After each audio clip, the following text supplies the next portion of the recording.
Good morning. I know I should have showed up in person, but Actually, it's afternoon, but anyway, morning for you. well, the sun is always rising or setting around here. Yeah, well, don't get me started on that. Now Yeah. you want to inflict your governor on the rest of the country. Uh, I'm all for my idea of forcible secession. Certain states should be forced out of the union to go on your own, and you guys are first on my list. we would Out be. you go. Take New York City with you. Oh well, they're going in even a different direction than we are. No, you can take San Francisco. Then that would solve most of our problems here. Okay, probably City Hall in L.A. would be good. Yeah. But where else can you see homeless people chasing each other in dinosaur outfits with swords? That is sometimes a thing. There's an image. It happened a few times, and I was like, I wish I filmed this. It's just I didn't feel I wanted to interfere with this because I know. it seemed like so organic, and like I wouldn't add to this. No. But What can I say? It is interesting that now what I really want for Christmas is a tear gas dispenser to be mounted on the roof of my car just in case I can't get to work. Yeah, you need to get out of there. I'm very serious. You need to get out of that place. Yeah, I know, but the beach is right there. I know, but there are other places with beaches. I am looking at them. Good. Look faster. I mean, before New York becomes a communist collective. It's been that for decades. Well, they seem to be ready to rubber stamp it official now. Yeah. But I want to. We got to talk about you. We got to talk about your book. One of them out of two, and I have them both. In fact, I actually have three. Which one are you wanting? That one? This one I read. Or that one? Is I am almost done with. Is sitting over. Yep. Almost done with that. And now, for a lot of people who read your books, and this is a different. Well, no, it's not. I just had to get into the book before I realized, yes, this is definitely you. Uh-huh. And you know what? Are we recording? Yes. Okay. All right. I wondered if we started or not. Well, I figure you and I, we usually get going, and then 15 and 20 hours later, we start talking about what we're talking about. I'm like, let's just catch it. You wrote, there was one thing, I think it was the foreword. One thing that really struck me in both of these books is how far we've come and how little changed. Yep. Well, come as in time has been ticking, but nothing. That's why I wrote the books. I wrote the books in a hurry, Tino, because I saw so many parallels with what's going on now, particularly with this second Trump administration and what was going on right at the end of the war between the states and then on up into the first years of Reconstruction. The parallels to me are astounding. I've never thought this is where the book was going to go. Yeah. But there are so many parallels. Half of the quotations, if you take the date and the name out, they could be said today, and no one would know.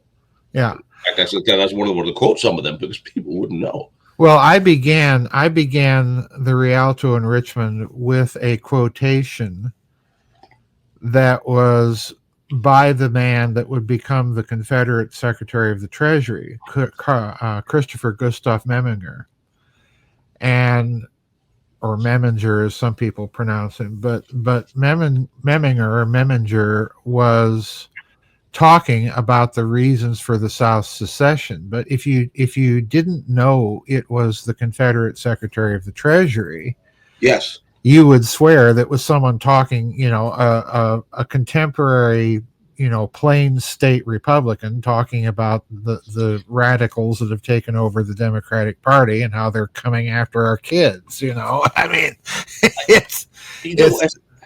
I as I read it, I thought you were going to kick the book off with a contemporary quote from Yeah, last year or yeah, here now, until I actually got down to who said it. yeah. It's what amazes me about you know me. I'm an anti-federalist. I No, think I am, and in other words, I think one of the worst things that happened to this country was the Philadelphia Constitutional Convention that gave us our current constitution that no one pays attention to.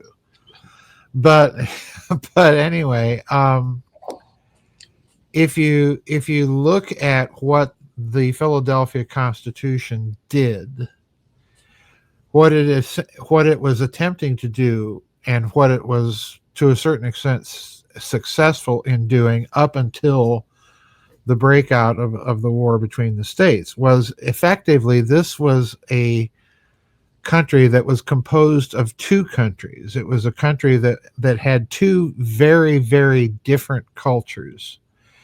And they created a government to try and administer these two contradictory cultures. And of course, the only way ultimately to do that was by force, which is what happened, which led to the war, and then to the aftermath of the war, which was Reconstruction, again by force. yeah, And created many of the problems that we have today that weren't there before. So, I don't see that there's been any solution to that dilemma. This country is still culturally divided.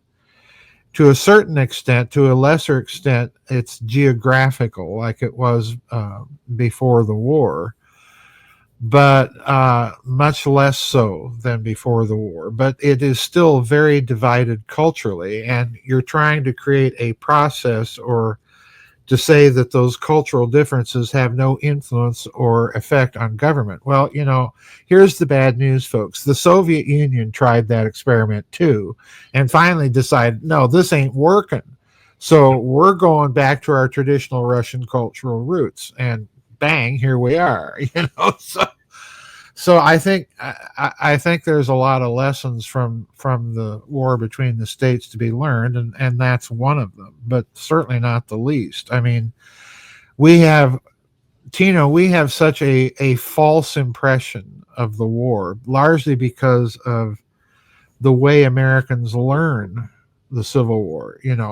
What we learn is all the battles, and most of those battles are over here on the eastern part of the country. We forget completely about what was going on west of the Mississippi. And you can't understand the flight of Jefferson Davis from Richmond without understanding what he was trying to do. or You where know, was it going to go? yeah, the impression that I had when I was a kid in elementary school was, okay, and then Jefferson Davis flees Richmond and he's trying to keep the war going, because he was a fanatic. Yeah, Well, read about Jefferson Davis, and just read about the man, and the guy is anything but a fanatic. no, he seemed like the most honorable of most of them. Yeah, he's Oh he's God, just. we're going to get in trouble for this one. Well, look, let the trouble come. I don't care. I'm way past caring about labels that people throw at me. If you're not willing to read the books, then don't read the books. But And people really need to read these books because they do. begin to give an understanding of the Civil War. And I had no idea that it's interesting if you look at the bigger picture on the timeline for the 150 years since. Mm-hmm. The DEI push happened then, which blew me away when I read that. How the whole DEI heavy-handed push started at the end of the Civil War, Yes. and it was to make more division between the North and the South. It seems like the World War One and the Cold War sort of put a lid on all these unresolved issues. Yes. And when the Cold War ended and we were officially no longer seeing communists everywhere, well, now they were allowed to sprout wings and take all these old roots with them. Here we are again. And here we are again. Yeah. And the other part of this is not only are you dealing with a kind of proto DEI policy with Reconstruction. You know, you guys are going to be non-racist anymore, or else. You know, that's not going to work. And it took a black Republican senator from Mississippi to tell everybody that it wasn't going to work. But anyway, you know, I'm talking about Senator Hiram Revels, the first black senator in Congress from Mississippi, of all places. And basically, he told President Grant, "Hey, you know, this Reconstruction that you're trying to pull off here, it ain't going to work." I know.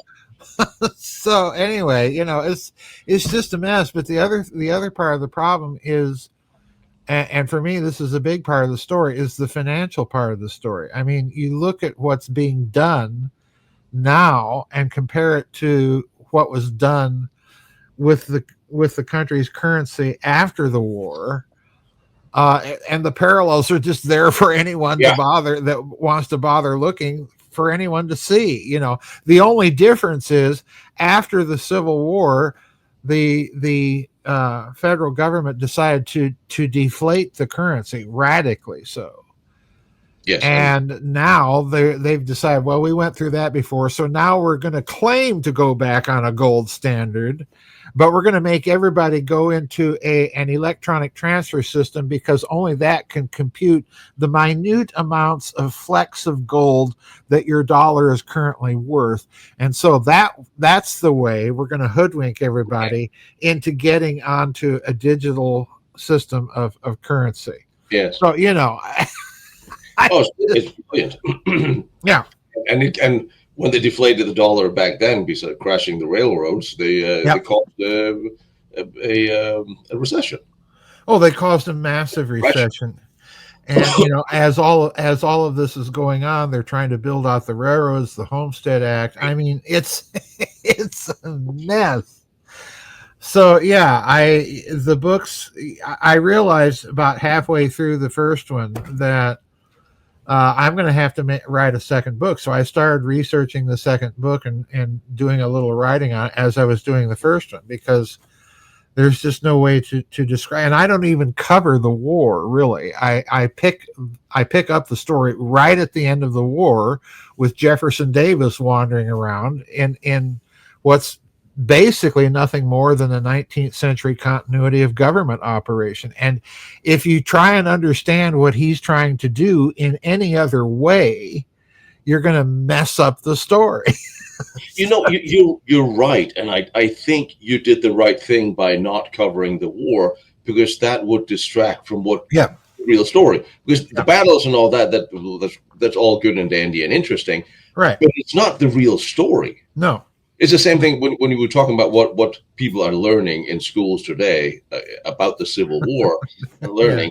Well, you know, it's all about these evil white guys, and it's all about slavery, because that closes the conversation about anything else. So you don't examine any further. Yeah, you know, the thing that I try to point out in the second book, which, you know, again, there's reams of literature on it.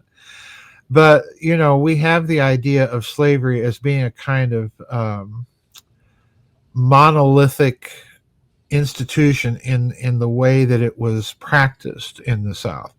There were absolutely, beyond any question, barbarities and cruelties that were practiced in the name of that institution. I mean, look at Frederick Douglass himself. Here's a man that can show you the scars on his back from all the times that he was whipped, just for the sake of whipping and just for the sake of imposing quote unquote discipline. Okay.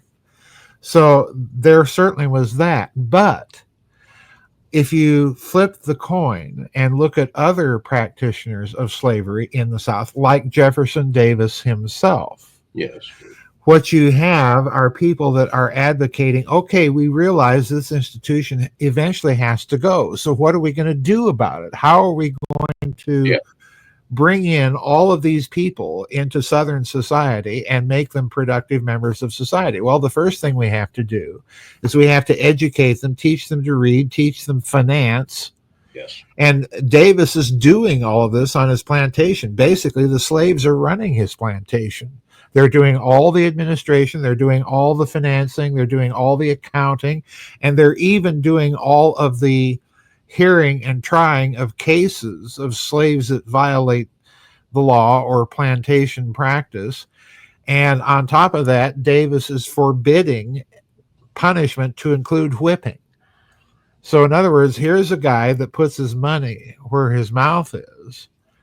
He ends up as president of the Confederacy. And oh, by the way, while he's president of the Confederacy, he adopts a half-breed orphan out of an Yeah. abusive family relationship. So again, we have all of this stereotyped stuff in our heads that really doesn't advance the narrative any. And the real story here, I think, that people have to latch on to is that the war between the states does not take place either in a cultural vacuum, certainly, and certainly not in a geopolitical vacuum. There are heavy-duty geopolitical financial interests involved in the war from the outset and throughout the war, and those interests are present after the war. I think they are definitely present not only in Davis's continuity of government flight, but I also think those very same interests are present in the assassination of President Lincoln. I don't think you can understand that whole event without the presence of those interests. They've got to get rid of the guy because, he's financing the war with these debt-free greenbacks. So, we can't have that. And by the way, who else did they do that to? So yeah, there's a lot of stuff going on in the background that I think we have to take account of. And had Lincoln lived, his reconstruction of the South would have been far different. Very different. I was never particularly a Lincoln fan because I think I understood him better from your book, having understood who his enemies are. Right. Right. And seeing what they did to the South after he was gone. Oh, it was so,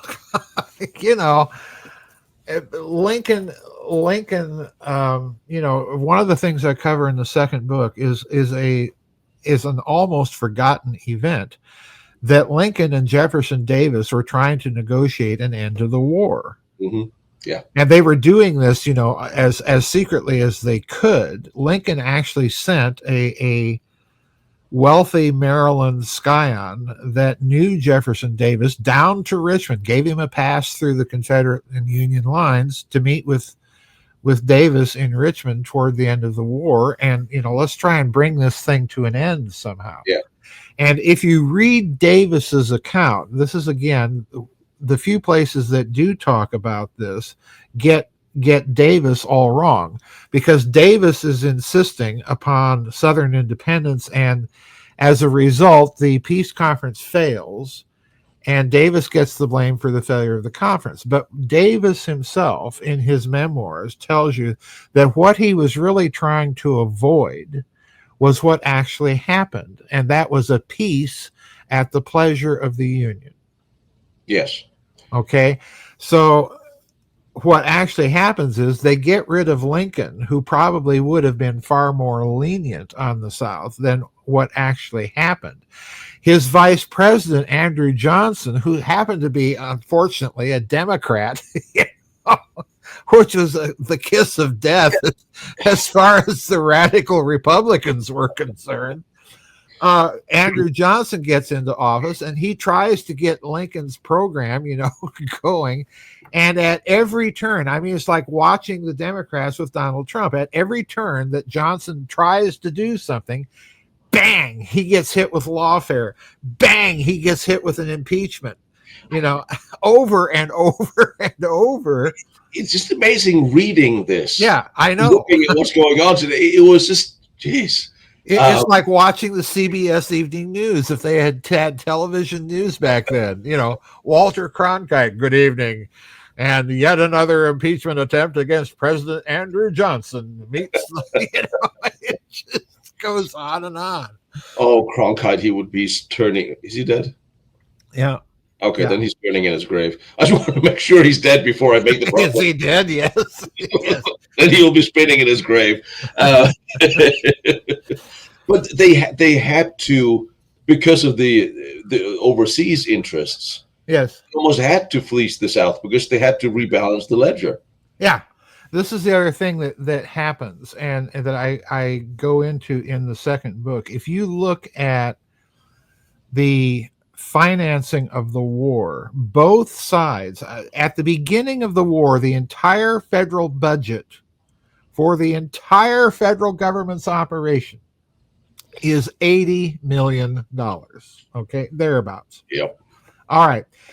During the war, the Union alone, I'm not even talking about the Confederacy, the Union's debt alone grew to $1.3 billion. Okay. Yes. Add another $990 million from the Confederacy, and you've mushroomed the amount of debt. All right, here's the problem. When at the end of the war, when you have the eventual collapse of the Confederacy, and this is the problem, the Confederacy doesn't really surrender, it just sort of quits. Yes. It runs out of steam. The amount of currency in the circulation in what is now the restored Union is three types of money. Okay, you have circulating gold and silver specie. Okay, which is barely circulating because the Union has had to use all of that for its international trade.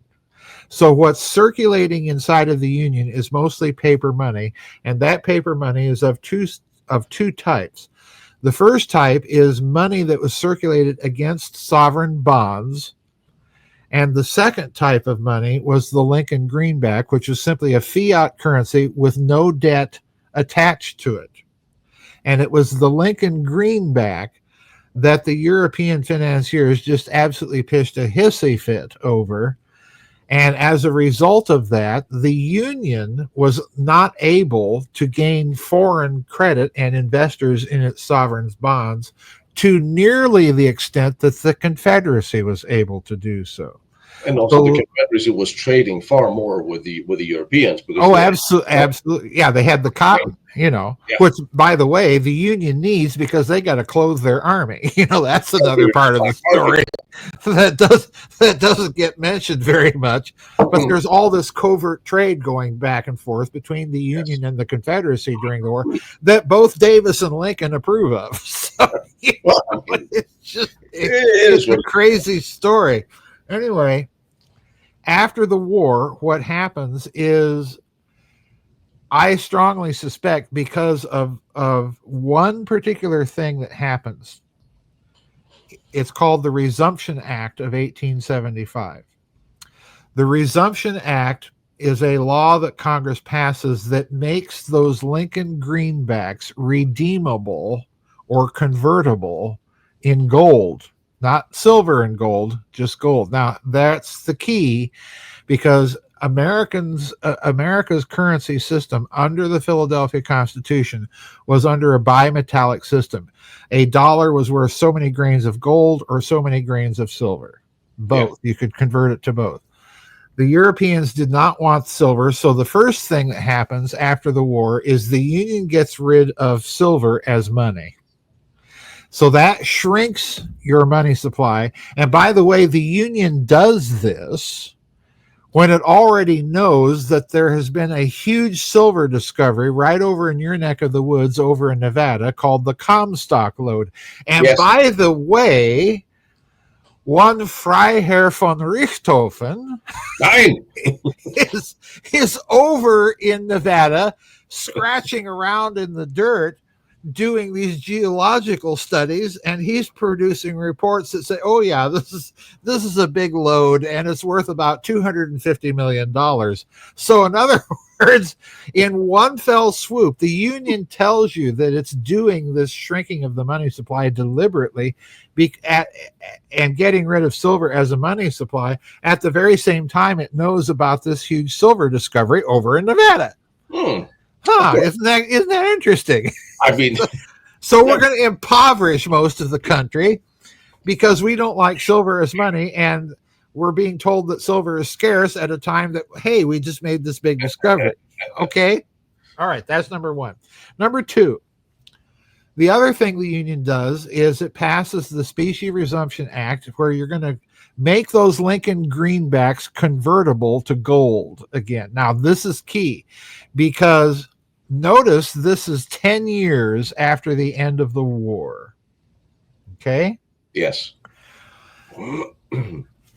Isn't it interesting that if you look, on the cover of Rialto and Richmond, I have a bunch of Confederate money down here, right there. Yes. And in the book, you'll see pictures of Confederate money. And one of the things I point out about the Confederate currency is that there's a declaration on every Confederate note that the Confederate States of America will pay to the bearer on demand so many dollars after such a period of time from the conclusion of a treaty of peace between the United States of America and the Confederate States of America. That's what the Confederate currency is telling you. So in other words, the Confederacy is operating with almost the same kind of currency as the Union is operating with. However, it is never a pure fiat currency. It is always a promise to pay. Yes. So when the Confederacy goes defunct, you've got all of those European investors in Confederate bonds that are not going to be able to recoup their losses. So what do? You make, or you, by a sleight of hand called the Resumption Act, you make the Union currency that Lincoln promulgated, you convert it into the same kind of currency that the Confederacy used. And by the way, some of those Confederate declarations were 10 years from the end of the war. So isn't it interesting? A nice little coincidence that this Union Currency Act passes 10 years after the end of the war, under President Grant, let it be noted, one of the most corrupt presidents in history. Bill Clinton, Barack Obama, Donald Trump, and Joe Biden included in that list. Okay. But he also seems to have drank more than any of them. Well, yeah. I mean, this guy, he's a piece of work. Let's just be honest. He's a piece of work. A good general, but as a politician, a piece of work. Often have the words been spoken.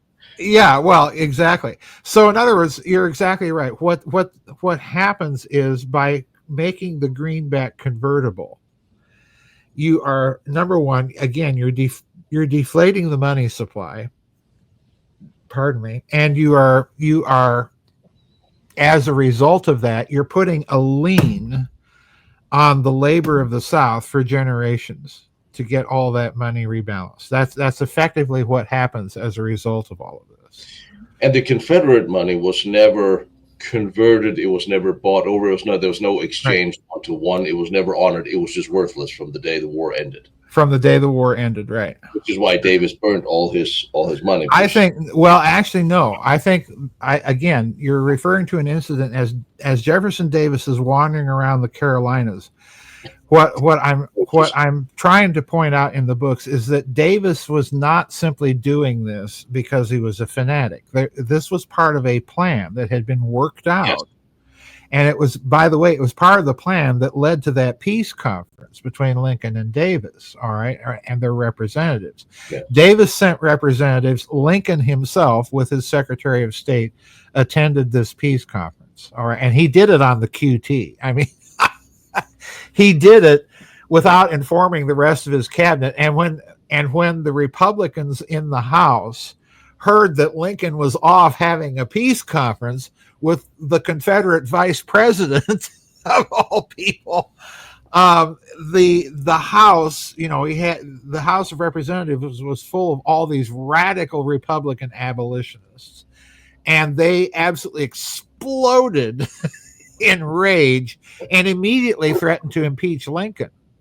Of course. And of course, then they get rid of Lincoln. So yeah, we can use the impeachment scam against Andrew Johnson. Okay, isn't that convenient? But anyway, so in other words, yeah, the assassination and then all the impeachments of Andrew Johnson are because there's this financial agenda that they're trying to pursue, which eventually they get Grant in there and they're able to do it. So, the whole thing is just this theater of the absurd. But when you connect the financial dots, it begins to make sense. And then there's one final thing to say. As the Union is trying to shop around for foreign investors, and of course there are no takers except in one place in all of Europe. It's a troublesome little country in the middle of Europe that punches way above its weight class by the name of Prussia. Okay. You don't say. Yeah, that country. And its chancellor, a little fellow by the name of Otto von Bismarck, is perfectly happy to buy all these Union bonds because, after all, we've got all these Prussians and other Germans fighting in Lincoln's army. Okay. Yes. And we were not there. We did not do it. Yeah, exactly. Let's not forget Baron von Richthofen over here scratching in the sands of Nevada. So anyway, did not a Prussian get Washington across the Potomac? Well, von Steuben, yeah, exactly. So you've got Prussia hovering in the background. So what happens at the end of the war? Well, pardon me, at the end of Grant's second administration, President Grant decides, well, I'm going to circumnavigate the world and go on this tour. Yes. So off Grant goes to Europe. He stops and visits the Queen, who happens to be Queen Victoria at the time. He stops over in France to hobnob with the French president that replaced Louis Napoleon. And then he makes his way to Berlin, of course, where he meets with von Bismarck. Now, Tino, I just have a problem here that Ulysses S. Grant and Otto von Bismarck are going to smoke cigars, sip tea, and talk about their grandkids. I mean, they have almost nothing in common. They have nothing at all in common. No financial interests either. No financial interests. And by the way, let's not forget the hidden technology aspect of this. Oh, I was going to save that for. There's a hidden technology aspect to this, and it's Walter Bosley's NIMSA hypothesis, which NIMSA for him, stands for this payment office that was set up in Germany to fund and finance all of this airship research that was going on in this country prior to, during, and after the war. Well, here's the interesting thing. If you've got a German connection to the airship mystery, you've got some sort of financial connection as well. Of course. And during the war, this is the part that most people don't know, and I put it in both books. Both the Union and the Confederacy used, observation balloons to keep track of enemy movements. But the Union went further in that it was by President Lincoln's personal insistence that this technology be funded and developed, because there was a Union inventor that produced one of these airships, which incidentally was tested in front of witnesses in 1863 or 4, I believe. And the witnesses reported that this thing was capable of maneuvering at will and flying at about 200 miles an hour.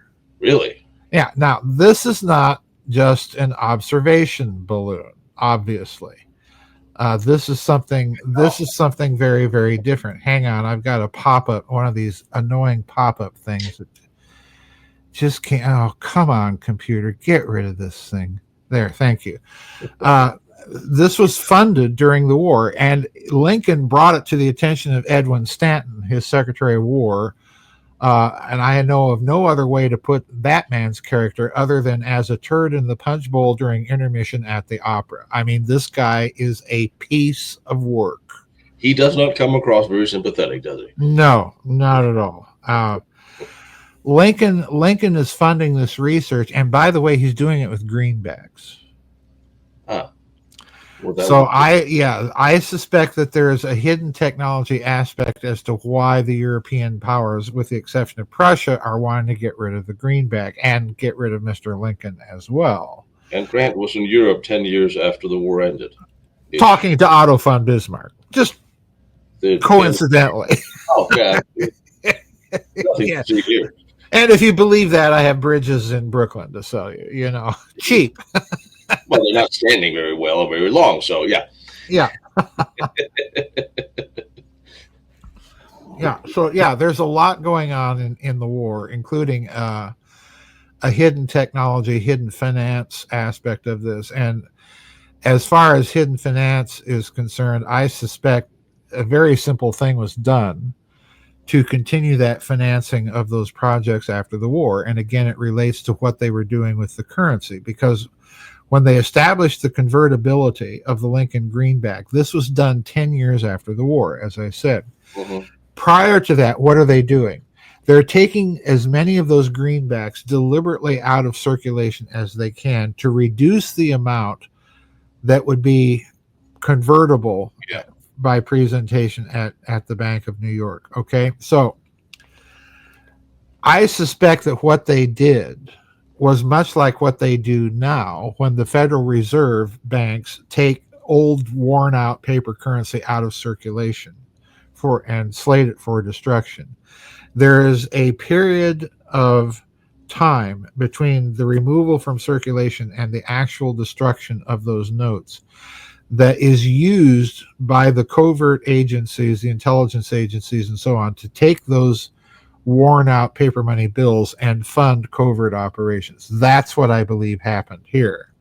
They simply removed that currency and used it to fund these covert operations. And the key to that is a remark that was actually made by that Union inventor of this airship, who said, well, all of this can be financed by greenbacks. In other words, what he was implying is there's a secret way of financing this that's off the books. Makes perfect sense. Yeah, that's exactly what I think happened. So you really have, during the war between the states, you really have the emergence of two very fundamental things if you look at both sides of the conflict. With President Lincoln and the Union government in the North, you have the creation of a hidden system of finance to fund and finance black projects. So there's your real beginning of the black projects world. There's your deep state. There's your deep state. On the Confederate side of this, you have Jefferson Davis and his continuity of government operation, which again is a carefully thought out plan. Davis is wandering around the Carolinas with the entire Confederate government's archives in tow, along with all of the state seals of its departments of government. So in other words, this is not happenstance. What he's doing is he's simply transferring attempting to do is transfer the seat of government from Richmond to the Trans-Mississippi Department west of the Mississippi River. That's what he's trying to do. Yes. So, in other words, you have a well thought out continuity of government operation going on here as well. And that's also deep state. Of course. And by the way, where do the airships end up? Well, where did they end up? Texas. Shocking. Yeah. So yeah.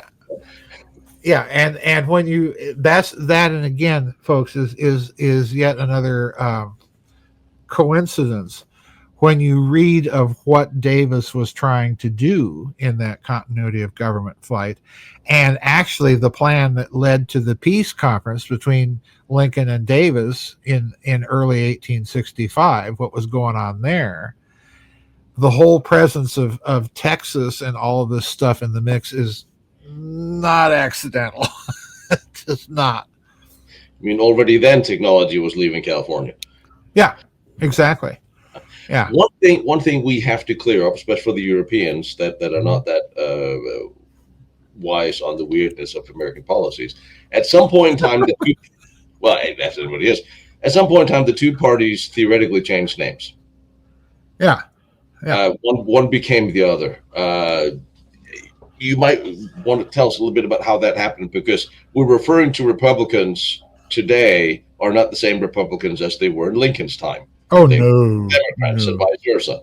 How did that ever? I know it's not exactly covered, but Well, if you look at it's really not a name change; it's a cultural change. In other words, it's a an ideological change within each party. So if you look at the Democrats at that time, particularly in the South, the Democratic Party was the conservative party. In other words, it was the party of let's not rock the boat too much. Yeah, we know we've got to reform, but we've got to do this in carefully measured steps and blah, blah, blah. And in the meantime, leave us alone and we'll get there. Okay. yeah. That was pretty much the attitude of the Democratic Party. And if you want to think of people that were of that mindset at that time in that party, you'd think of John C. Calhoun, the famous senator from South Carolina. Yeah. His pictures on the $100 Confederate currency, very prominently displayed. You would think of even people like James Knox Polk, President Polk from Tennessee. So in other words, these people were the Southern gentry, the Southern oligarchs, the Southern plantation owners, and so on, were definitely the representatives of an institutionally, culturally conservative class of people. Now, if you go to the Republicans at that time, the Republicans literally replaced the old Whig Party, but the Republicans are the radical party precisely because the core of the party are all of those, and this is a key point for people to latch on to. The core of the Republican Party, the radical abolitionists of the Republican Party, is in New England and comes out of all of those secularized Unitarian Calvinists.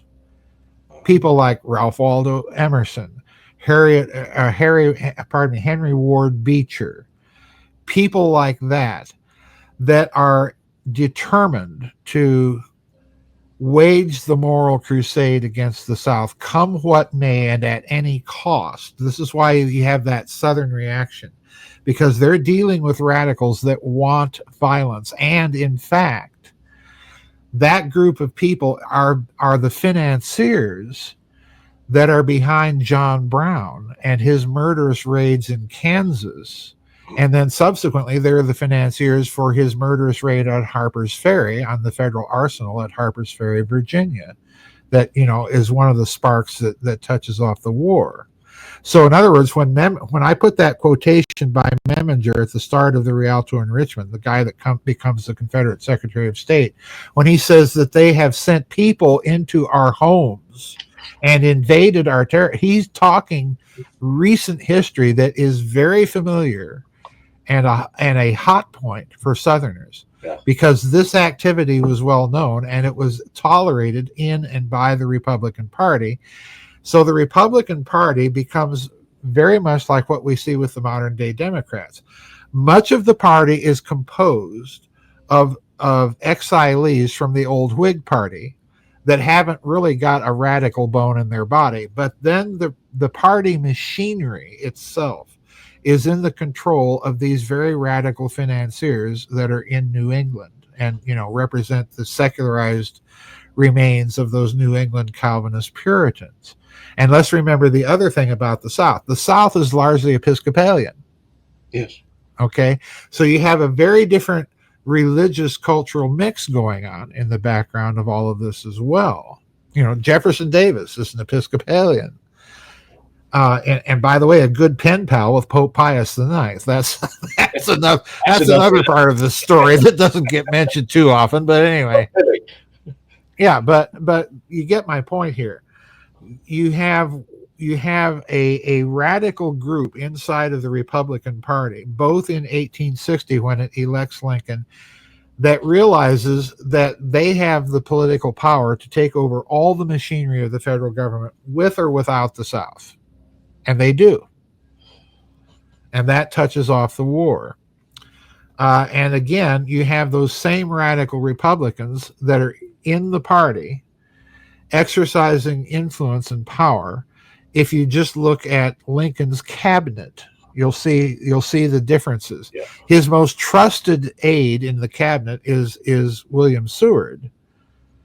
By the way, a close friend prior to the war with Jefferson Davis. His other cabinet members are all these radical Republicans. So, when Lincoln is assassinated, you need look no further than the radical Republicans. By the way, they're the ones mentioned in John Wilkes Booth's diary. Okay. Yes. Yeah. Ding, ding, ding. One Booth came to wanted to see, and yeah, exactly. That was another interesting thing. It looks like Lincoln was assassinated from within his own. Yes. Because it's from everything that I can pick out about Jefferson Davis, he does not strike me as a person who would have ordered an assassination attempt on Lincoln at all. Davis, no. And for that matter, Lincoln himself, if you read carefully, there's all these plots that are being proposed to Lincoln. Let's go down there and kidnap Davis, and if that fails, we can just kill him and his entire cabinet, and bang, the rebellion's over. And Lincoln, you'll notice, whenever Lincoln is in those situations, he kind of carefully extracts himself from those situations. He doesn't want to be involved in the planning or the mention or any of that. It doesn't strike me as a person who would do that either. No. This is all the people in the background around these two men. And by the way, if you look at Davis and his cabinet, most of the people in his cabinet just are not. They're not of that kidney. They just aren't. They may be crafty and very Byzantine. I mean, look at his Secretary of State. There's a piece of work.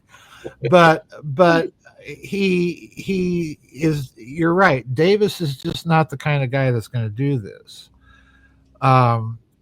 We forget that prior to the war, Davis had a very large cachet as a politician in Washington. He had been President Franklin Pierce's Secretary of War, and in that capacity, he was responsible for trying to do the preliminary planning for the routes for transcontinental railroads. So he was heavily involved, just like Lincoln. He's a railroad president. Okay. He was personally acquainted with all the movers and shakers in Washington. He knew Admiral Dahlgren and his family. He knew William Seward, Lincoln's Secretary of the Treasury, personally, and was very friendly with him. So, in other words, if we wonder why did the South select this man to be their president in what would be a war, you need only look at his resume to understand why he made it to the top. So I agree with you. I don't think either president was really a hands-on president in terms of these weird covert operations that are going on in the war between the states. They just don't have the character for it. They're not the modern 20th century amoral, deep state that opens up to the deep state dark players underneath that are doing all these things around them, which also leads us to. I'm trying to understand the Civil War, and I always try to avoid it. Like I try to avoid talking about the Holocaust because you always offend someone, no matter what you say. And it seems to me the narrative of the Civil War is so misrepresented. Yeah. But you can't correct it, because if you correct it in one direction, then they will get offended. The other direction, then they'll get offended because they need that narrative. But it seems to me, from the Prussian outsiders that I am, that it had very little to do with slavery. Oh, see, here's the most controversial thing. Because the slavery was ending. It was coming to an end globally. The British were actively doing. There's another thing the British never got any credit for, to make up for their years of slavery, is that they sailed the seas forever and ever, spending far more money trying to stop slavery around the world than they ever profited from it. Well, look, we know that the Southern leadership knew that slavery was ending for one very significant reason. Know what it is? It was an invention. Yes, the rotating the army. The McCormick Reaper. Thank you. Yeah, the McCormick Reaper. Technology was making slavery obsolete. Yes. And this is why you also had, the other thing that people have to, I do not mention this in the books, but most of the abolitionist societies were not in the North, they were in the South. Yes. And the reason why is that most of these Southern leaders knew that they had to do something, but they couldn't just do it, all of a sudden without massive dislocation economically and politically. They just couldn't do it. And obviously, slavery being an abomination that it is, it was what it was. You have to see it in light of what it was then. And these people represented a value. Right. A little bit like the slave labor the Germans had in their camps. They represented a labor value. Yes, that's right. You can't just give half of your estate away. It's like having a bus company. You give all your buses away. Well, this is why I made mention in the second book of the other great emancipator of the 19th century, Tsar Alexander II. He gave it a good shot. Well, I'll tell you, he did more than give it a good shot, because what the Russian experience compared to the American experience of trying to get rid of this feudal institution, call it serfdom, slavery, whatever you want to call it, what the Russians did, and this is something that is almost entirely missing from the pre-war discussions of slavery. I say almost entirely because you did have people that were advancing similar notions, but no one was paying attention to them. In Russia, they decided that they had to get rid of slavery, but they did it for a very important reason that we forget in the West. They weren't doing this out of the goodness of their heart. They were doing it because the Crimean War had shown the autocracy in Russia that if they wanted to keep pace with the rest of the European powers and their industrialization, this whole system had to go, and it had to go soon. Yes. And otherwise, Russia would never industrialize, and it would fall into a second and third place power status. So Alexander II and his ministers come up with a plan to emancipate Russia's serfs, and it's a very clever plan. They circulate bonds, sovereign bonds. The bonds create currency. The currency is used to fund and finance low-interest loans to the serfs themselves to buy their land at low prices from their nobility, their plantation owners, effectively. And you'll look at what's happening is the owners are being compensated for the loss of their labor and the loss of their land. The incoming freed serfs are given an economic stake in their own country and their own land to do it. So in other words, this Russian plan worked very well. And if you look at the way Russia began to industrialize from that point on, from the point of the Crimean War up to the outbreak of World War I, Russia was beginning to industrialize very quickly, but very naturally. In other words, this was not the Soviet 4-year plans in action, all right? And again, this is the reason why the Soviet 4-year plans were put into place. You had Russia's disastrous performance in World War I and its eventual surrender to the Central Powers. And this convinces the Bolshevik leadership, hey, we've got to industrialize much faster, or we're never going to be able to keep up with that, that little country in the center of Europe that punches way above its weight class. So this is the thinking that's going on inside of Russia.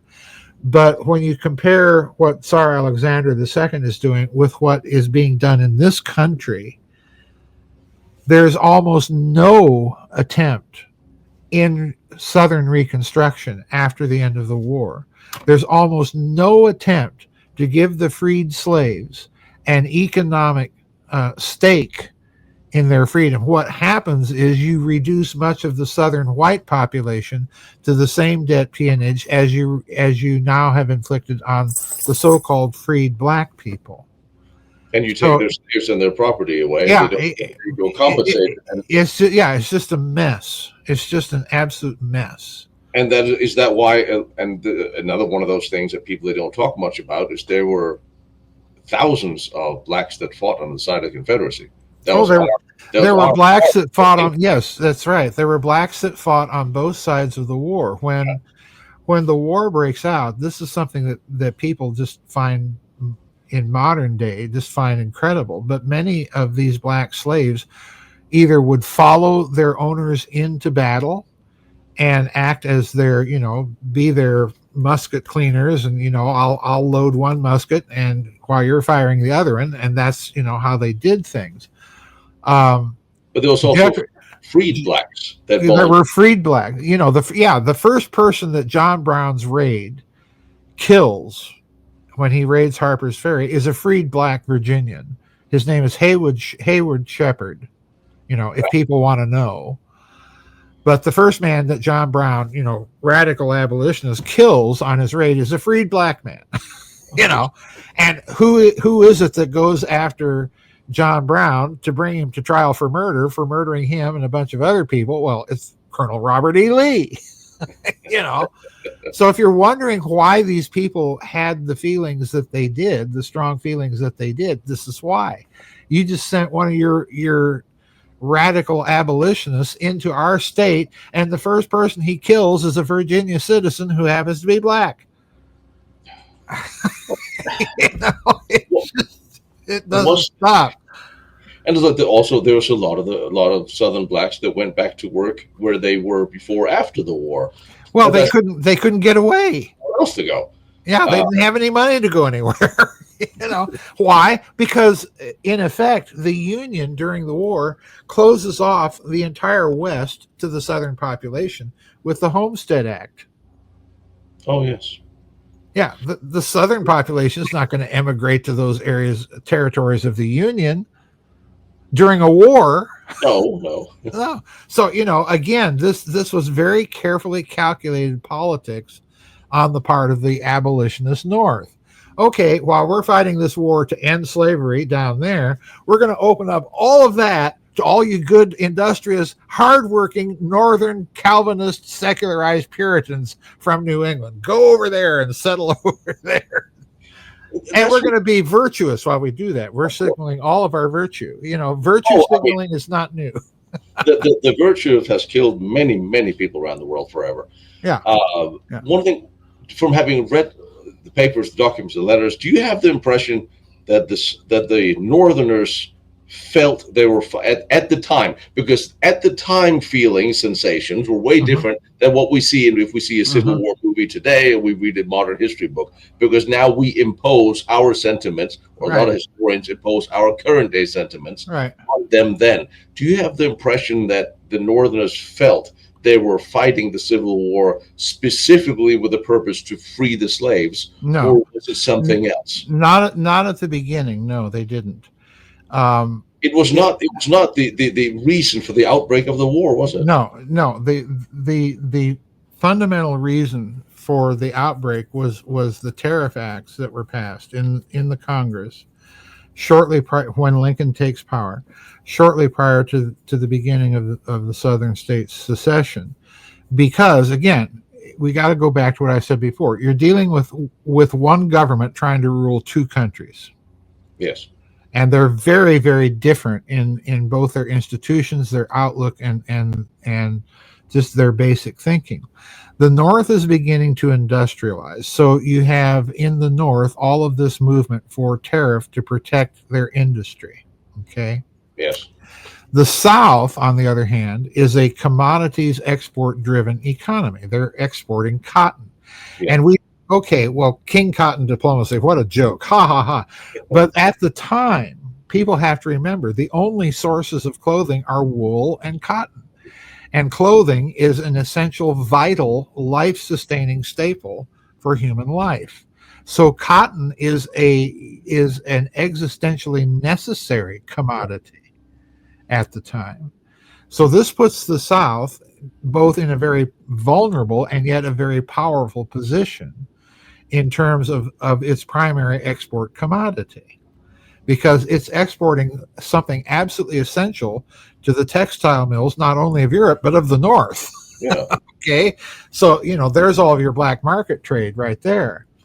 Um, the South, therefore, had, as a matter of course, a free market trade type of orientation. The cheaper their cotton was, the more they could sell, and so on and so forth. So they were against tariffs. Of course. And this is the financial blow up that you can literally see happening as Lincoln is elected, and then the southern states start debating secession and so on and so forth, because they see the handwriting on the wall. This is yet another northern infringement against our institutions and our way of life, blah blah blah. Rehearse the whole lyrics of the song. And it becomes a part of the northern war narrative after the Battle of Antietam, when Lincoln issues his Emancipation Proclamation. That now, freeing the slaves, now becomes a Union war objective. Well, he freed the slaves in the territories he didn't possess. Right. Right. He could not do that in the slaveholding states of the North because he needed them to get reelected. It seems a little bit like a ploy more than a sincere. Of course. Of course. I mean, I would never think that of a politician to do such a dastardly. Oh, never. No. Abraham Lincoln, politician? No. Honest Abe. No, it is at the start. I don't think part of. I think you have to divide it also by class. I certainly think that at the top level of the Union leadership, this is a war to bring the southern states back into the Union because we need their political and economic and potential military power. It's that simple. Yes. At the level of your average volunteer in the Army of the Cumberland or the Army of the Potomac, which, by the way, started the war as the Army of Virginia. They flipped names. The two sides flipped the names of their armies. What are they going on? Yeah, the Army of Northern Virginia at the first Battle of Bull Run was actually the Army of the Potomac, and the Union Army was the Army of Virginia. So it's a little confusing there, but they eventually switched names. But no, the volunteer at the beginning of the war, I think they have it in their minds that somehow, we've got to put down the rebellion because what they're doing is they're fighting for nothing else but slavery, and we've got to get rid of that. After Antietam, I think is when you see it becoming a fixed component of the Union's war objectives, and therefore of the way that the war is being propagandized in the Union press by Lincoln's administration. I think you could say that with some justification. I mean, the Union press that Lincoln still allowed free, right? His point of view, as opposed to the 300 newspapers he shut down because they didn't agree with him. Well, Edwin Stanton, yeah, you can thank Edwin Stanton, his Secretary of War, for that, because Stanton's the one that really has the de facto iron grip on the Union media. He virtually runs it. So you've got these fissures inside of Lincoln's cabinet, and I think the biggest fault line runs between Lincoln and Seward on the one hand, and then all the rest of his cabinet on the other, particularly with Stanton. Yeah. Because Stanton is a pain in the you-know-what, not only to Lincoln, but subsequently to Andrew Johnson, his successor. Yes. It's just, think of Edwin Stanton, folks, as the Alan Dulles of the day. And you get the idea. That pretty much clears it up there. That clears that up. Now I get it. But it is so fascinating how the story of the Civil War from beginning to end have been completely rewritten based on modern point of view not real, not fact. Yeah, it's a war, as I point out at the end of the second book. It's a war that is essential to the American narrative. That's why we can't rock it, because We it can't bothers rock it. everybody. Right. Well, It's not true. the war, I at the end of the last chapter in that book, I point out that Robert Penn Warren, a very famous Southern American man of letters, wrote an essay, very famous essay in the mid 1960s about the American Civil War and the effect that it has had on our culture. And one of the things that he points out is that because the war has become such a necessary component of our national identity and culture, it's created two mythologies that have lived with us forever since then. The first mythology is that all of our wars are righteous and just. Yeah. Yeah, we like to convince ourselves, we go off and nation build and impose our morality by force of arms on everybody else. Well, we did that against our own population. So what's to stop us from doing it to everybody else? That's the logic. The other thing that the war between the states did is it created what I call the Roman Catholic view of the American Union. No divorce. True. In other words, the Union is a suicide pact, if I may quote Glenn Beck on the matter. Once you're in, you can never get out, no matter how bad things get, which again is nonsense. We say that secession is illegal, but it's only illegal by force of arms. Whether or not it was the view of the founding fathers at the Philadelphia Convention, whether it was legal or not, is a matter to be seen. However, as Jefferson Davis points out in his book, in his memoirs, virtually every state that would become the Union ratified the Constitution with, in some cases, an explicit proviso that they could take all that sovereignty back if they wanted to. And by the way, the Commonwealth of Massachusetts was one of them. So take that. I mean, we have more provisions in the Constitution that we can leave that the EU countries have for leaving the EU. Right. Right. So the question is, but you know me, I'm in favor of forcible secession. I mean, you guys want to act like that? Fine, get out. I'm pretty sure so are the polls at this point. But so can we fix the mess we're in now without a proper, accurate revision of the Civil War? I don't think so. No. Because I got to tell you, Tino, I wrote these books, as I said, with the explicit idea in mind that we're watching the same things under the second Trump administration. We're watching the very same policies happen again. They're simply being updated to version 2.0. It's the very same stuff. In some cases, we're watching the mirror image, the exact opposite. But the fundamental paradigm is still there. So I wanted to get these books out, and particularly the second one, which, the first book makes sense on its own. True. But the second one is necessary to show why I wrote the first one the way I did. The fundamental features of American society and culture are still there. We're still trying to create a process solution to cultural problems. And here's the lesson. And it's the lesson the Soviet Union learned the hard way. There is no process or political solution to deep cultural issues. No. Period.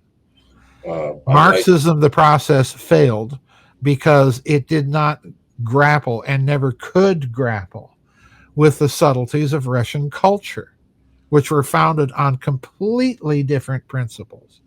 And the same thing happens here. We have had, since the founding of this country, we have had basically two very, very different principles at work in the history of the country. We've got the New England Puritan, Calvinist, Unitarian, secular, whatever you want to call them people, or as the Southerners called them, those people. And that is exactly what Southerners called them, those people. They had a certain group of people in mind when they were talking that way, and it was that group. And then you had the culture of the South, agrarian,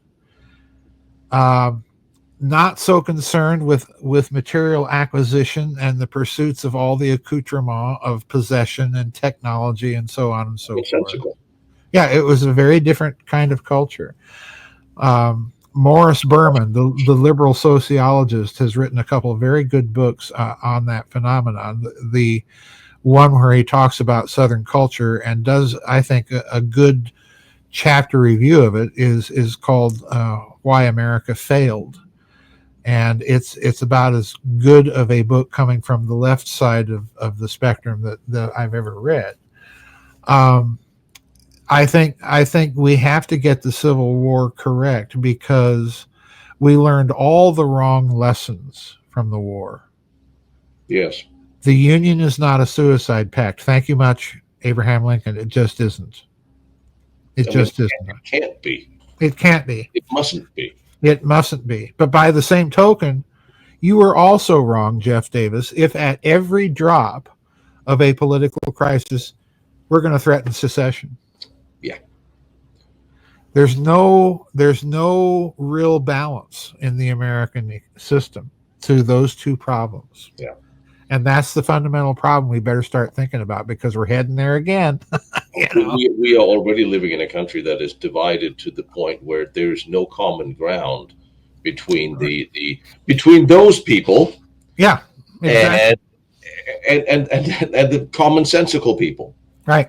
It basically is now common sense versus those people who are, and people that wonder, like, how did we get to a point where jihadists, communists, transsexuals are now teaming up with people who absolutely have nothing in common, and for them it is no longer about uniting about their vision. It is about uniting against everything that was. It is simply about destruction. There's no plan for rebuilding. They just want to destroy. And if we don't get if we can't even get that very thing, is it the same those people that are funding the Democrat Party today? Yeah, as it's the same institutions, the same people. Look at the parallels, Tino. Look at the parallels. I keep repeating the phrase secularized Yankee, New England Puritan Calvinists. Okay?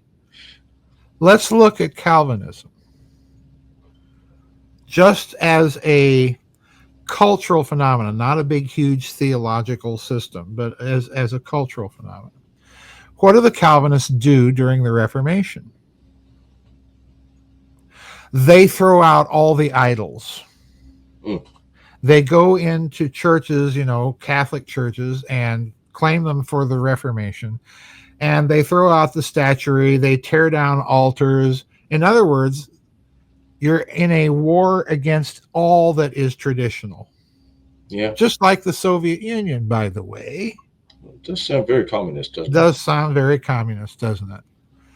And when you war against tradition, what are you doing? Well, you're warring against your historical memory. You're warring against your historical institutions of whatever type they may be, cultural, religious, political, financial. You're warring against everything that represents that old order. Yeah.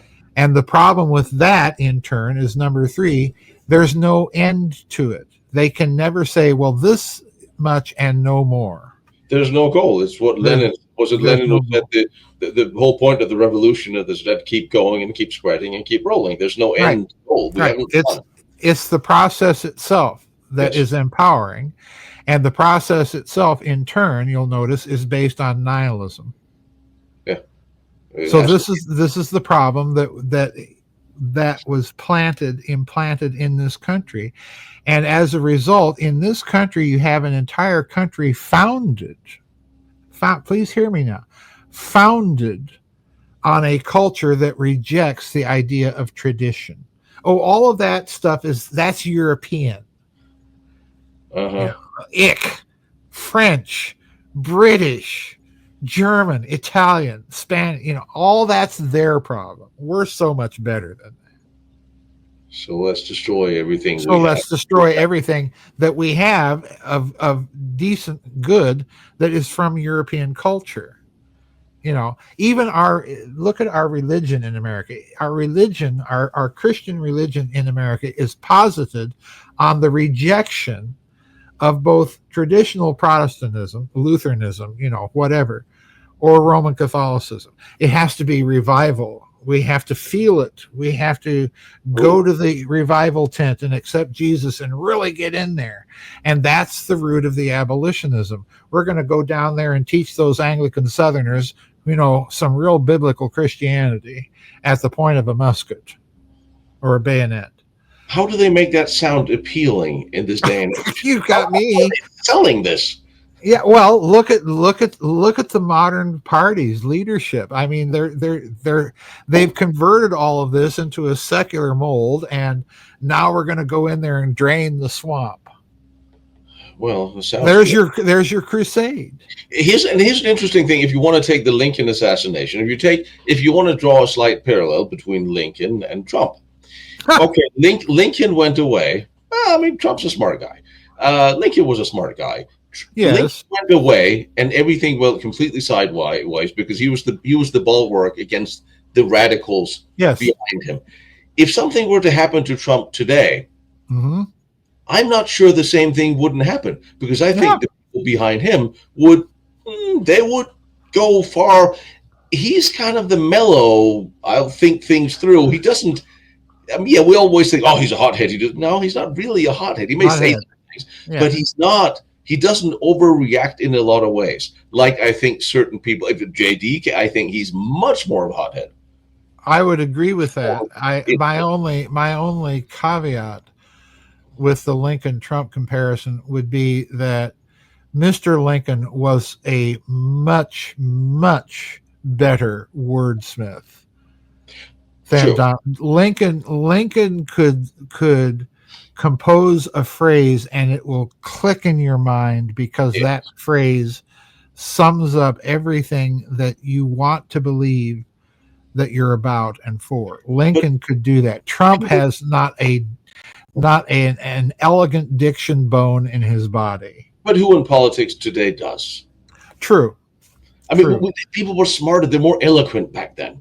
Of course they were. They actually read things called books. Yes, they actually went to schools that taught them how to read books. Dear Grok, write me a good political speech that fifth graders can remember. They knew how to turn a phrase, lest we be subject to the despotism of numbers. That's Jefferson Davis. Who talks like that now? Divided unto itself. Yeah, and on we could go, with malice towards none and charity towards all. That's Abraham Lincoln. See, I mean, they could turn a phrase. They could inspire you. And that's because this is an important point. They were grounded in some of that tradition. Yes. That's the key. Without that grounding, you're going to be a barbarian swamp like we've become. Yoo-hoo. So if anybody bothered to read the Constitution at any point and actually started to follow it, I know this is a complete fantasy. But that's like people going to jail for crimes. How dare you, Tino?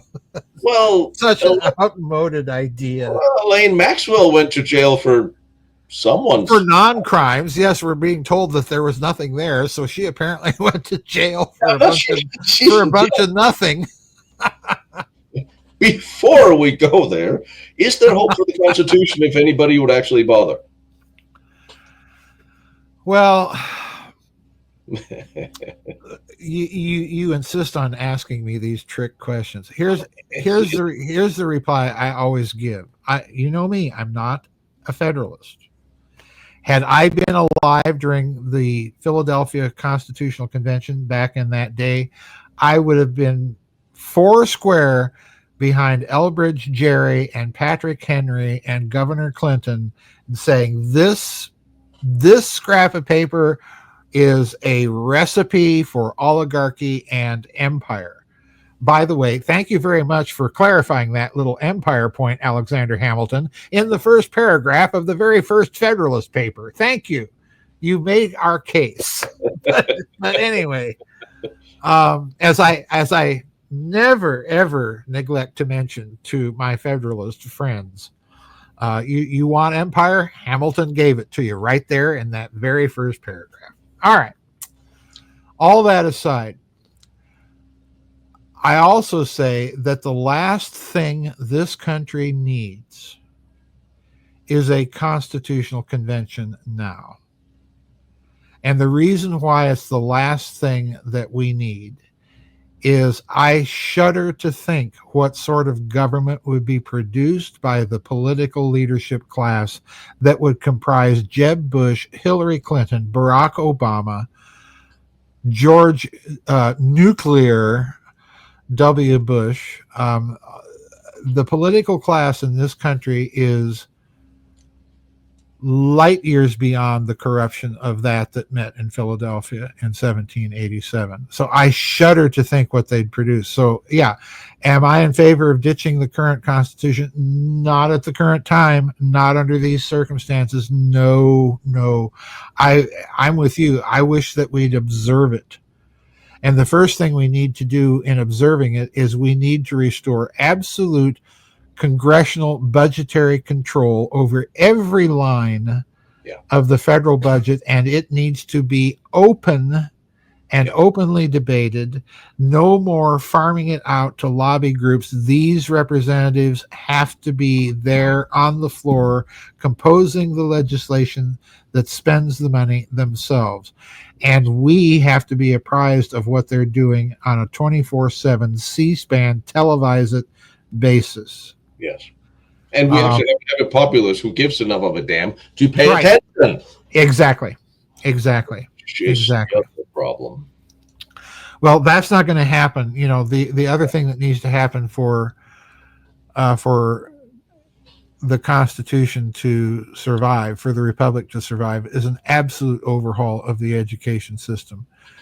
And by overhaul, I mean scrap down to the foundation. Ask you about that, because it seems that you may be getting what you're asking for. Maybe. So, what do you think of that whole thing?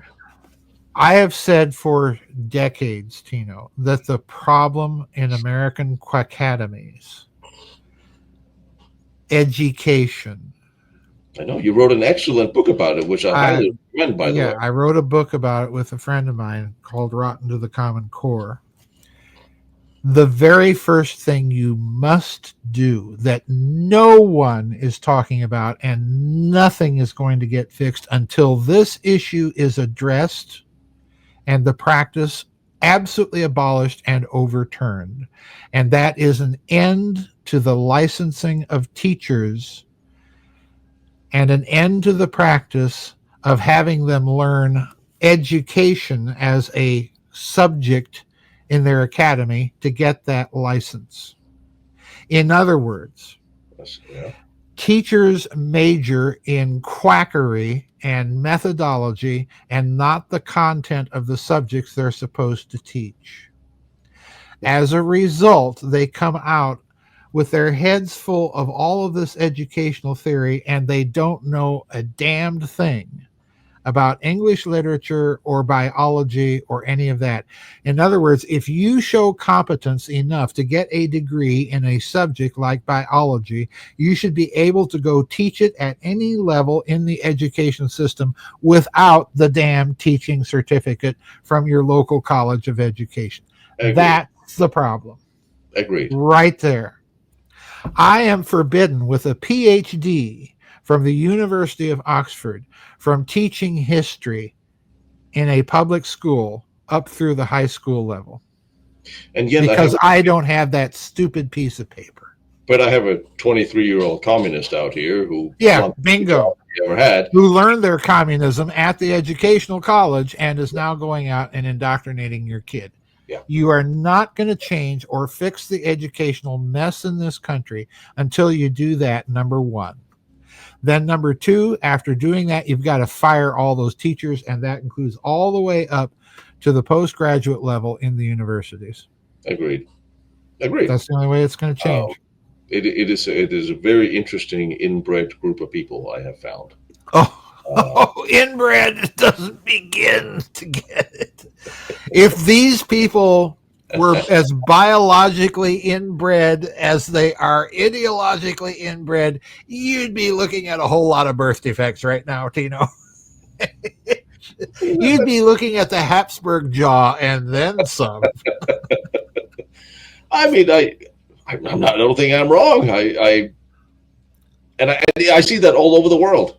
I see that educational class who oh my god.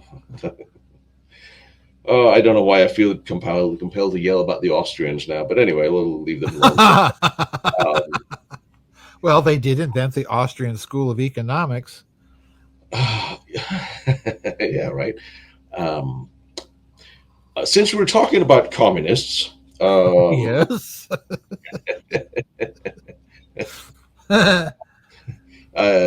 But so we're talking about AOC, Mondani. Who are we talking about now?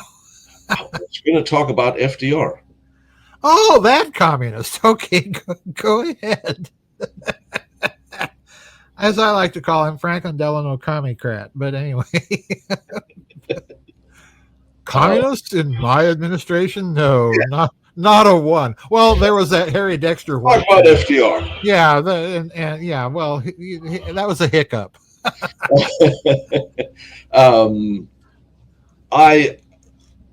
It's Barbarossa month, or at least we're in the month anniversary of Barbarossa. So I figured I wanted to dive into that a little bit more.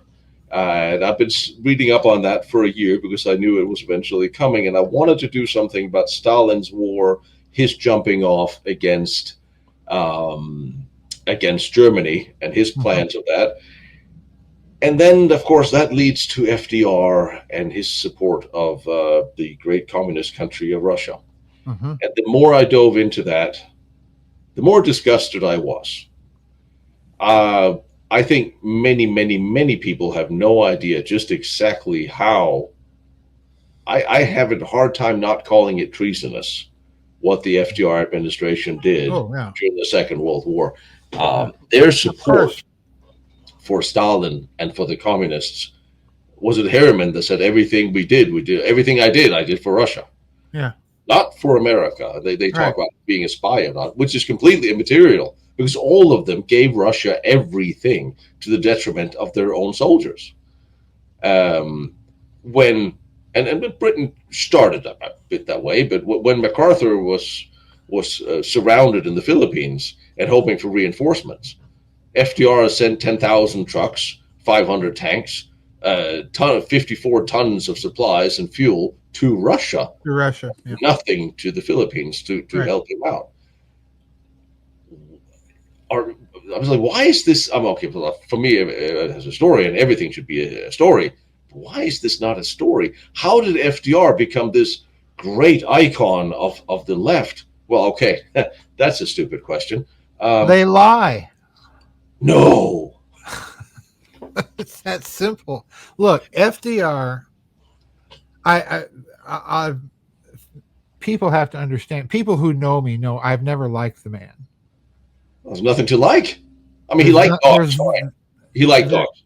Well, even then, I mean, there's lots of nasty people that like dogs, and lots of nice people that like dogs. Well, nice. FDR, I put in my McCarthy book and McCarthy, he should be. Well, no, Monmouth, McCarthy, and the Deep State. I put into that book 2 episodes that tell you all you need to know about FDR and his misadministration and what he was.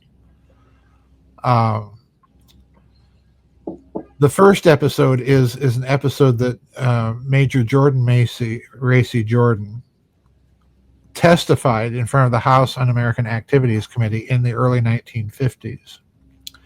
Major Jordan was the liaison officer for Lend-Lease to the Russians Yeah. stationed at the air base, I think it was Helena, Montana, that would transfer American goods to Russian planes, which would then be flown up to Alaska, refueled, and then flown across into Yeah. Siberia and on into Russia. And Major Jordan records that one time he did what was forbidden because he began to be suspicious of how much material was being transferred to Russia in diplomatic pouches. Uh-huh. So he opened one of these pouches and he took notes of what was being discussed. And he said, at the time, I had no idea what I was reading, but I was reading about things like uranium tubes Yes. and so on and so forth. And he later testified in, I think it was 1952 or 53, to the House Un-American Activities Committee that basically, and by the way, my state's representative at the time on that committee was Carl Munt. Oh, who yes. was one of the people that was questioning Racy Jordan, Major Jordan, about what he was testifying, and it became very clear that the Roosevelt administration was deliberately transferring secrets from the Manhattan Project to Russia, and Jordan also testified that the authorization initials on the forms that he read were H.W. Harry Dexter White. Now, why is that significant? Well, for one thing, a certain senator from Wisconsin by the name of Joseph McCarthy would go on to list White as one of his suspected, but not proven, but one of his suspected communist infiltrators inside of the American federal government. Well, it turns out, if you read the Venona transcripts, and I hope people really latch on to this because it's very important to the whole McCarthy story. The Venona transcripts were the U.S. Army's signal intercepts of instructions coming from Moscow to their field agents in the West, especially the United States. These were top secret, but the whole project was chaperoned or being overseen by an agent of the FBI that was appointed directly by J. Edgar Hoover himself. And in the transcripts, they decode intercepts that mention Harry Dexter White by name as a Soviet agent. So, in other words, I've always suspected, given McCarthy's friendship with Hoover, that this was the hidden secret pipeline of information that was being provided to McCarthy, and he was simply being told, we cannot have this get out. I'm telling you where to look. You go build the case yourself. That's what was going on with all of that. But Roosevelt was definitely, Dexter White was Roosevelt's Martin Bormann. Yes. So either Roosevelt is complicit in something, or he is so shielded from it by his Martin Bormann, but there is treason, in other words, at the very highest level of the Roosevelt administration. That much is clear. The other episode that is mentioned in that McCarthy book is, and again, Major Jordan himself mentions this in his testimony to the House Un-American Activities Committee, is that the occupation money plates themselves for the United States zone of occupation had also been transferred to the Soviet Union, so that the Soviet Union could literally print millions of dollars worth of occupation money in post-war Germany with American plates. Of course. Of course. Now, that's also treason of a high order. And it's not just the American occupation money plates. We've got to remember that the occupation money was denominated. America had occupation money plates printed up for the Netherlands shilling for the Austrian shilling, or pardon me, the Netherlands guilder, the Austrian shilling, the German mark, the French franc. America was in the international counterfeiting racket, and we had occupation money for the whole of Western Europe. So we don't really know how much the Soviet Union got its hands on. And all of that, because it's authentic money, had to be redeemed. That's a different part of the story. Yeah, that's a different part of the story that they don't teach us in high school, as we are learning our lessons from indoctrinated communist teachers that have been to these communist education classes. Yes. Yeah, bingo. Even if I take the highest road I can on FDR and say, all right, fine, he wasn't an outright spy, he could not have known what he gave to Stalin. He is the one that pushed for the meetings with Stalin and everything he did to appease him. He's the one that jokingly said to, no, he wasn't joking on that one. That was another count, besides the shooting of the 50,000 Germans after the war. Yep. Churchill was aghast at that. This was at Yalta. He said, I would rather be taken out of the garden and shot myself than be part of something like this. And Roosevelt said, well, how about we only shoot 49,000 then? And Stalin had to go retrieve Churchill as he left for the door. But Roosevelt, FDR, he said to Stalin at one point that he was suggesting, why don't they have a communist revolution in India against the British? Mm-hmm. I mean, with friends like these, I mean, I actually found sympathy for Churchill suddenly when I read how FDR sold him out at every single step he could. Yeah. And you're looking at, well, the defense of FDR is that, well, you know, we had to get together to defeat Hitler.